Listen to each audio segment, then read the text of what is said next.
सुंदर से जंगल में मीनू चिड़िया का परिवार रहता था, जिसमें मीनू चिड़िया का पति सोनू चिड़ा और उनकी छोटी सी बेटी सोनू चिड़िया और तो और उनकी सास भी रहती थी। अगले दिन की बात है। सोनू चिड़िया अपनी मम्मा से कहती है, मम्मा मम्मा, सब स्कूल जाते हैं पर मैं स्कूल नहीं जाती हूँ। मैं सब पक्षियों की तरह कब से स्कूल जाऊंगी? जाओगी सोनू चिड़िया, तुम भी स्कूल जाओगी और एक दिन पढ़ लिख कर तुम डॉक्टर बनोगी और फिर तुम सब गरीब पक्षियों का मुफ्त में इलाज करोगी। अरे बहू, ये तुम क्या सोनू चिड़िया को पढ़ने के फालतू मशवरे दे रही हो? हमारे परिवार में बेटियां स्कूल नहीं जाती हैं और ना ही पढ़ाई लिखाई करती हैं। वैसे भी बड़े होकर इन्हें हांडी चूल्हा ही तो करना है, तो पढ़ने का क्या फायदा? अरे माँ जी, ये आप क्या कह रही हैं? ये सारी बातें पुराने जमाने में होती थी, अब ऐसा कुछ नहीं होता है। और पढ़ाई तो बेटा और बेटी दोनों के लिए बहुत जरूरी होती है। मैं अपनी सोनू चिड़िया को स्कूल जरूर भेजूंगी। मीनू चिड़िया की बात सुनकर सास को गुस्सा आ जाता है और वे कहती है, बहू, मैं भी देखती हूँ कि तुम अपनी सोनू चिड़िया को स्कूल कैसे भेजती हो। मैं अपने परिवार के रिवाज कभी नहीं छोड़ूंगी और वैसे भी सोनू चिड़िया पढ़ लिख कर क्या करेगी? अपनी सास की पुरानी बातें सुनकर मीनू चिड़िया बहुत ज्यादा परेशान हो जाती है और वे वहाँ से चली जाती है। अरे मीनू चिड़िया, तुम इतनी ज्यादा परेशान क्यों लग रही हो? क्या बात हुई है? अजी, हम दोनों का एक ही सपना है कि हम दोनों अपनी बेटी को पढ़ा लिखा के इसे कुछ बनाएंगे। परंतु माँ जी, सोनू चिड़िया के स्कूल जाने के खिलाफ है। इन्हें पक्षियों का स्कूल जाना, पढ़ना लिखना बिल्कुल भी अच्छा नहीं लगता है। ये तुम क्या कह रही हो? माँ जी तो पुराने जमाने की है। हम अपनी सोनू चिड़िया को पढ़ा लिखा कर एक अच्छे मुकाम पर पहुँचाएंगे। तुम बिल्कुल भी फिक्र मत करो, माँ से मैं बात करूँगा। तुम देखना, वे मेरी बात जरूर मान जाएंगी। उम्मीद तो यही है कि माँ जी मान जाएं, परंतु माँ जी अपने इरादों की बहुत पक्की हैं। अरे, मैंने कहा ना मीनू चिड़िया कि मैं उनसे बात करके उन्हें मना लूंगा। रात हो जाती है। सोनू चिड़ा अपने खेत से काम करके अपने घर में वापस आ जाता है। माँ जी, ये क्या आप पुराने जमाने की सोच रखती हैं?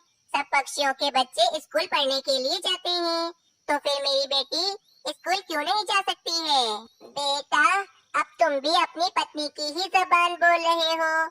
ना जाने इसने तुम्हें क्या क्या झूठे ख्वाब दिखाए हैं। अरे, तुम अपनी बेटी को पढ़ा लिखा कर सिर्फ अपने पैसे जाया करोगे, कुछ भी फायदा नहीं होने वाला इससे। बस माँ जी, मैंने सोच लिया है कि मैं अपनी बेटी को पढ़ा लिखा कर अपना सपना पूरा करूँगा। अब भले उसमें मेरा फायदा हो या फिर नुकसान। अगले दिन मीनू चिड़िया अपनी बेटी को लेकर स्कूल में एडमिशन करवाने के लिए ले जाती है। मीनू चिड़िया, तुम्हारी बेटी तो बहुत ही ज्यादा अक्लमंद है। मैंने इससे जो जो सवाल पूछे, इसने उन सवालों का बिल्कुल ठीक जवाब दिया है। देखना, तुम्हारी बेटी एक दिन तुम्हारा नाम जरूर रोशन करेगी। मीनू चिड़िया ये बात सुनकर बहुत ज्यादा ही खुश हो जाती है। फिर मीनू चिड़िया सोनू चिड़िया का एडमिशन करवाकर अपने पति सोनू चिड़े के खेत में चली जाती है। अजी, आपको पता है कि हमारी बेटी पढ़ने में बहुत ही ज्यादा अच्छी है। मास्टर जी ने जितने भी सवाल पूछे, हमारी बेटी ने उन सवालों के बिल्कुल ठीक जवाब दिए और उसका एडमिशन भी हो गया है अब। वहीं दूसरी तरफ सास को बहुत ज्यादा ही गुस्सा आ रहा होता है, क्योंकि सोनू चिड़िया का एडमिशन स्कूल में जो हो गया था। अगर सोनू चिड़िया स्कूल जाने लगी तो मेरे परिवार के बरसों से बनाए हुए रिवाज टूट जाएंगे। मुझे कुछ ना कुछ तो करना ही होगा जिससे सोनू चिड़िया स्कूल ना जा पाए। रात हो जाती है। मीनू चिड़िया के सास छुपके से अपने बेटे के खेत में आती हैं और फिर सास उस खेत की फसल को काटने लगती हैं। देखते ही देखते सास उस खेत की आधी गंदम की फसल काट डालती है। चलो, इस आधी गंदम की फसल को मैं आग लगा देती हूँ ताकि ये जलकर राख हो जाए। फिर वे सास उस आधी गंदम की फसल में आग लगा देती है, जिससे वे फसल जलने लगती है। मैंने अपने बेटे की आधी गंदम की फसल चलाकर राख कर दी है। अब सिर्फ आधी गंदम की फसल ही बची है। अब मेरा बेटा इस आधी गंदम की फसल को बेचकर अपने घर का गुजारा चलाएगा और अब उसके पास सोनू चिड़िया की स्कूल की फीस भरने के पैसे नहीं होंगे। अब देखती हूँ मैं कि कैसे सोनू चिड़िया स्कूल में जाती है। अगली सुबह हो जाती है। मीनू चिड़िया और सोनू चिड़ा अपनी आधी गंदम की फसल को बर्बाद हुआ देख काफी ज्यादा उदास हो जाते हैं। न जाने हमारी गंदम की फसल को जमीन से किसने उखाड़ कर जला दिया है। अब हम अपनी बेटी सोनू चिड़िया की स्कूल की फीस कैसे भरेंगे? हमारा तो सब कुछ बर्बाद हो गया है। मीनू चिड़िया, अब इस गंदम से हम अपने घर का गुजारा चला सकते हैं। इससे हम अपनी बेटी की स्कूल की फीस नहीं भर सकते हैं। नहीं नहीं, हमें कुछ न कुछ तो करना ही पड़ेगा। मैं अपनी बेटी को स्कूल नहीं छुड़वा सकती हूँ। मीनू चिड़िया, हम एक काम करते हैं। हम उल्लू सेठ के पास जाते हैं और उनसे कुछ पैसे उधार ले लेते हैं और फिर हम आराम से अपनी बेटी की फीस भर पाएंगे। हाँ, ये एकदम ठीक रहेगा। आप खेत में काम करें, मैं उल्लू सेठ के पास जाती हूँ। ये कहकर मीनू चिड़िया उल्लू सेठ के पास चली जाती है। बस फिर ऐसे ही कुछ साल बीत जाते हैं। अब मीनू चिड़िया की सास काफी ज्यादा बूढ़ी हो चुकी थी और वे काफी ज्यादा बीमार भी रहती थी। माँ जी, आपको तो एक बहुत ही बड़ी जानलेवा बीमारी हो गई है और इसका इलाज करवाने के लिए हमारे जंगल में कोई डॉक्टर भी नहीं है। पर माँ जी, आप बिल्कुल भी चिंता मत करें। अगर आपका इलाज करवाने के लिए मुझे आपको दूसरे जंगल भी ले जाना पड़ा तो मैं आपको लेकर जाऊंगा। बेटा, मुझे बहुत ही बुरी बीमारी लग गई है। मुझे तो लगता है अब मैं इसी बीमारी में मर जाऊंगी। नहीं नहीं माँ जी, ऐसा तो ना कहें, कुछ नहीं होगा आपको। मीनू चिड़िया और सोनू चिड़े की बेटी दूसरे जंगल पढ़ने के लिए गई हुई थी। बस उन्हें अपनी बेटी के आने का इंतजार ही रहता था। ना जाने कब आएगी हमारी सोनू चिड़िया पढ़ लिख कर। कितने साल गुजर गए हैं, उसे हमने नहीं देखा है। अरे मम्मा, आपने याद किया और मैं आ गई। मीनू चिड़िया और सोनू चिड़ा अपनी बेटी सोनू चिड़िया को डॉक्टर बना हुआ देख बहुत ज्यादा ही खुश हो जाते हैं और कहते हैं, अरे देखो देखो मीनू चिड़िया, माँ जी आंखें नहीं खोल रही हैं, इन्हें क्या हो गया है? फिर सोनू चिड़िया अपनी दादी को देखने लगती है और फिर कहती है, बाबा, दादी को फौरन हॉस्पिटल ले जाना पड़ेगा। इनकी बीमारी आहिस्ता आहिस्ता बढ़ती ही जा रही है। अगर इनका आज इलाज ना हुआ तो इनकी जान भी जा सकती है। पर बेटा, हमारे जंगल में ऐसा कोई भी डॉक्टर नहीं है जिसको माँ जी का इलाज करना आता हो। आप बिल्कुल भी फिक्र मत करें, मैं दादी का इलाज करके इन्हें बिल्कुल ठीक कर दूंगी। बस इन्हें फौरन हॉस्पिटल ले जाना होगा हमें। कुछ देर के बाद सोनू चिड़िया अपनी दादी का ऑपरेशन कर देती है और उन्हें होश भी आ जाता है। दादी, मैंने आपका ऑपरेशन कर दिया है। बस अब आप कुछ ही दिनों में बिल्कुल ठीक हो जाएंगी। सोनू चिड़िया, मुझे माफ कर दो। मैंने हमेशा तुम्हें पढ़ने लिखने से रोका। मैं गलत थी। मैं समझती थी कि तुम्हें पढ़ने लिखने का कोई भी फायदा नहीं होगा, परंतु मैं आज देख रही हूँ कि तुम पढ़ लिख कर कितनी बड़ी डॉक्टर बन गई हो। दादी जी देखना, अब मैं जंगल के सभी गरीब पक्षियों का मुफ्त में इलाज करूंगी। इस तरह मीनू चिड़िया की सास को अपनी गलती का एहसास हो जाता है और वे सोनू चिड़िया से माफी भी मांग लेती हैं। अगर आप सबको ये कहानी अच्छी लगी तो चैनल को जरूर सब्सक्राइब करें और कमेंट सेक्शन में अपनी राय जरूर दें। दूर किसी जंगल में दो बहनें रहा करती थीं, कोमल चिड़िया और मीनू चिड़िया। मीनू चिड़िया दिल की बहुत ही ज्यादा अच्छी थी, परंतु इसकी बहन कोमल चिड़िया बहुत ही ज्यादा मतलबी थी। ये दोनों बहनें बहुत ही ज्यादा गरीब थीं। इस कारण बस कोमल चिड़िया को हमेशा अमीर होने की जिद लगी रहती थी। इसीलिए इसने यही सोचा था कि कोमल चिड़िया किसी अमीर चिड़े से शादी करके बहुत ही ज्यादा अमीर बन जाएगी। मीनू चिड़िया कोमल चिड़िया से बड़ी थी इसीलिए मीनू चिड़िया के लिए एक दिन रिश्ते वाले आने वाले होते हैं। आज तो मीनू चिड़िया के लिए रिश्ते वाले आ रहे हैं। और तो और मैंने सुना है कि वे चिड़ा बहुत अमीर है। अगर इस अमीर चिड़े से मीनू चिड़िया की शादी हो गई और बाद में मुझे कोई अमीर चिड़ा ना मिला तो मैं तो बहुत ज्यादा गरीब ही रह जाऊंगी। क्यों ना इस चिड़े से मैं ही शादी कर लूं। कुछ ही देर के बाद एक कबूतर एक अमीर से चिड़े को लेकर मीनू चिड़िया के घोंसले में आता है। उस समय मीनू चिड़िया अपने घोंसले में नहीं होती है। कोमल चिड़िया, मीनू चिड़िया कहाँ है?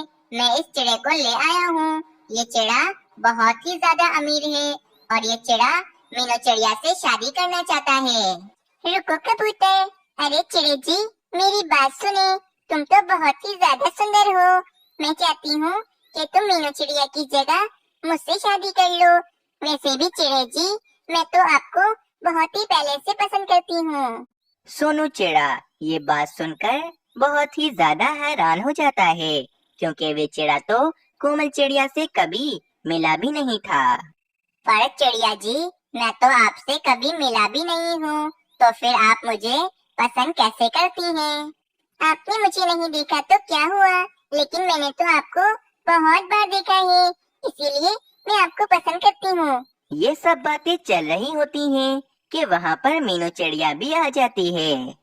अरे सोनू चिड़े, मान जाओ ना मेरी बहन की बात। तुम मेरी बहन से शादी कर लो। मेरी बहन दिल की बहुत अच्छी है, ये तुम्हारे साथ हमेशा खुश रहेगी। मीनू चिड़िया बहुत ही ज्यादा अच्छी होती है, इसीलिए वे फौरन अपनी बहन की शादी सोनू चिड़े से करवाने पर राजी हो जाती है। बस फिर अब कुछ ही दिनों में कोमल चिड़िया और सोनू चिड़े की धूमधाम से शादी हो जाती है। अब तो शादी के बाद कोमल चिड़िया बहुत ही ज्यादा अमीर हो जाती है। शुक्र है मेरी शादी सोनू चिड़े से हो गई है और मेरा अमीर होने का सपना भी सोनू चिड़े ने पूरा कर दिया है। वैसे भी अब तो मीनू चिड़िया की शादी किसी गरीब चिड़े से होगी, क्योंकि अमीर चिड़ा तो जंगल में कोई भी नहीं है। सबसे ज्यादा अमीर चिड़ा तो ये सोनू चिड़ा है, जिससे मेरी शादी हुई है। दूसरी तरफ मीनू चिड़िया भी अपनी बहन को खुश देखकर बहुत ही ज्यादा खुश हो रही होती है। कोमल चिड़िया कितनी खुश है, क्योंकि उसकी शादी सोनू चिड़े से जो हुई है। सोनू चिड़ा कितना अमीर है, और तो और कोमल चिड़िया का अमीर होने का सपना भी सोनू चिड़े ने पूरा कर दिया है। अगले दिन मीनू चिड़िया कोमल चिड़िया के बड़े से घर में आती है। कोमल चिड़िया मीनू चिड़िया को देखकर बहुत ही ज्यादा इतराने लगती है। अरे मीनू चिड़िया, आओ आओ, देखो मेरा कितना बड़ा घर है और ये घर कितना सुंदर है। तुमने तो कभी इतना बड़ा घर देखा ही नहीं होगा। आखिर तुम इतनी ज्यादा गरीब जो हो। चलो, आज तुमने मेरी बदौलत इतना बड़ा घर भी देख लिया। देखो देखो, मेरा घर कितना सुंदर है। कोमल चिड़िया, ये तुम मुझसे कैसे बातें कर रही हो? तुम अमीर हो गई, इसका मतलब ये तो नहीं ना कि तुम मेरा अपमान करो। बस बस मीनू चिड़िया, मैं तुम्हें एक बात बताती हूँ। हम दोनों सगी बहनें नहीं हैं, बल्कि तुम तो मेरी सौतेली बहन हो, क्योंकि मेरी मम्मा तुम्हें एक पेड़ के नीचे से उठा कर लाई थी। बस बहुत हो गया, आज से हमारा कोई भी रिश्ता नहीं। मैंने सोच लिया है कि मैं सिर्फ अमीर पक्षियों से ही दोस्ती करूंगी। तुम यहाँ से चली जाओ, क्योंकि इतनी गरीब चिड़िया से मुझे तो अब बात भी नहीं करनी है। मीनू चिड़िया कोमल चिड़िया की बातें सुनकर बहुत ज्यादा उदास हो जाती है और वहाँ से चली जाती है।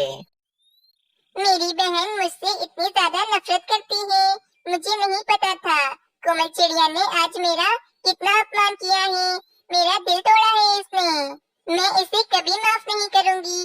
इसके पास चंद दौलत के आ गई, ये अपनी बहन को ही भूल गई। एक दिन मीनू चिड़िया भोजन जमा करने के लिए जा रही होती है कि मीनू चिड़िया को एक पेड़ पर एक पोस्टर लगा हुआ दिखता है। मीनू चिड़िया उसके पास आती है। चिड़े महाराज की राजकुमारी कहीं खो गई है। जो कोई भी चिड़े महाराज की राजकुमारी को ढूंढ कर लाएगा, इसे बहुत बड़ा इनाम दिया जाएगा। अरे वाह, अगर मैंने राजकुमारी को ढूंढ लिया तो मैं अमीर हो सकती हूँ और मेरी वजह से महाराज अपनी राजकुमारी से भी मिल लेंगे। फिर मीनू चिड़िया राजकुमारी की तस्वीर देखने के लिए चिड़े महाराज के पास चली जाती है। चिड़े महाराज, आप मुझे अपनी राजकुमारी की तस्वीर दिखा दें ताकि मैं इसे आसानी से ढूंढ सकूं। चिड़े महाराज के कुछ कहने से पहले ही इनकी नजर मीनू चिड़िया के हार पर पड़ती है। महाराज मीनू चिड़िया से कहते हैं, मीनू चिड़िया, ये तुम्हारे पास हार कहाँ से आया? चिड़े महाराज, ये हार तो बचपन से ही मेरे साथ है। मैं बचपन में अपने माँ बाबा से बिछड़ गई थी। बस इतना याद है कि ये हार मेरी माँ बाबा ने मुझे पहनाया था। मीनू चिड़िया की ये बात सुनकर चिड़े महाराज बहुत ज्यादा ही खुश हो जाते हैं। अरे मीनू चिड़िया, ये हार हमने बचपन में अपनी राजकुमारी को पहनाया था। मतलब तुम ही हमारी खोई हुई राजकुमारी हो मीनू चिड़िया। क्या आप ही मेरे बाबा हैं? मैं बहुत ज्यादा खुश हूँ कि आज मुझे मेरा परिवार मिल गया है। और अब मीनू चिड़िया पूरे जंगल की राजकुमारी बन जाती है और ये बात पूरे जंगल में हवा की तरह फैल जाती है। कोमल चिड़िया ये बात सुनकर बहुत ही ज्यादा जलती है और कहती है, ऐसा कैसे हो सकता है? मीनू चिड़िया इस जंगल की रानी कैसे बन सकती है? अब तो मीनू चिड़िया मुझसे बहुत ज्यादा अमीर हो गई है और मैं तो मीनू चिड़िया से बहुत ज्यादा गरीब हो गई हूँ। मुझे कुछ भी करके मीनू चिड़िया से तो ज्यादा अमीर होना ही पड़ेगा। और फिर कोमल चिड़िया अमीर होने के लिए जंगल में यहाँ वहाँ किसी अमीर चिड़े की तलाश कर रही होती है, जिससे वे शादी करके मीनू चिड़िया से भी ज्यादा अमीर हो जाए। चील बहन, आप मुझे छोड़ दें, मुझे मारकर मत खाएं। मैं अपनी जगह आपको एक सुंदर सी चिड़िया लाकर दूंगा। आप उस चिड़िया का खूब मजे से मांस खाना। ऐसी बात है, वैसे भी कौवे का मांस तो बहुत ही बस स्वाद होता है और चिड़िया का मांस बहुत ज्यादा स्वादिष्ट होता है। जाओ कौवे, जाके मुझे किसी भी सुंदर सी चिड़िया का मांस ला के दो। अगर तुम भाग गए तो तुम याद रखना, मैं तुम्हें कहीं से भी ढूंढ लूंगी और फिर मैं तुम्हें नहीं छोड़ूंगी। नहीं नहीं चील बहन, मैं कहाँ भागूंगा, बस आप मुझे कुछ समय दीजिए। ये कहकर वे कौवा किसी चिड़िया की तलाश में चला जाता है। ये ताज तो दिखने में बहुत ही ज्यादा सुंदर लग रहा है। चलो इसको पहन लेता हूँ। इसको पहनने के बाद मैं थोड़ा हैंडसम लगूंगा। ये कहकर वे कौवा वे ताज पहन लेता है। ये ताज पहनने के बाद तो मैं बहुत ही ज्यादा सुंदर लग रहा हूँ। अब मैं ये ताज हमेशा पहना रहूंगा। अरे मैं तो भूल ही गया, मुझे एक चिड़िया भी ढूंढनी है जो मुझे चील बहन को ले जाकर देनी है, वरना चील बहन तो मुझे ही खा जाएंगी। वहीं से वे कोमल चिड़िया भी किसी अमीर चिड़े की तलाश में जा रही होती है कि वे उस ताज पहने कौवे को देखती है। कोमल चिड़िया फौरन उस कौवे के पास जाती है। कौवे महाराज, आप कौन से जंगल के महाराज हैं? क्योंकि इस जंगल के महाराज तो एक चिड़े महाराज हैं। ये चिड़िया मुझे महाराज क्यों कह रही है? ओ हाँ, मैंने अपने सर पर महाराजों वाला ताज जो पहना है, जब ये चिड़िया मुझे महाराज कह रही है। क्यों ना मैं इस चिड़िया को बेवकूफ बनाकर चील बहन के पास ले जाऊं। हाँ, मैं ऐसा ही करता हूँ। हाँ चिड़िया, मैं एक दूसरे जंगल का महाराज हूँ। मैं तो यहाँ पर चिड़े महाराज से मिलने के लिए आया था। कौवे महाराज, आप तो बहुत ही ज्यादा सुंदर हैं।